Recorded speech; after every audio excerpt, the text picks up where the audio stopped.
Welcome. In this video, I will show you how to enable on-screen keyboard on DELL Chromebook 3400.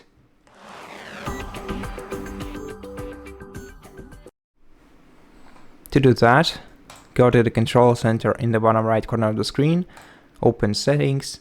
After that, scroll down to accessibility on the sidebar.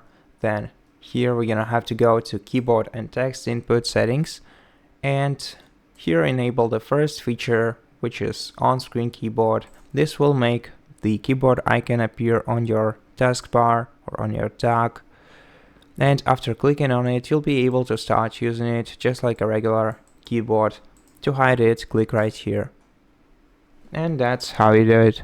Thank you for watching this video. If it helped you, please consider subscribing to our channel, leave us a like and a comment below, and I'll see you in the next one.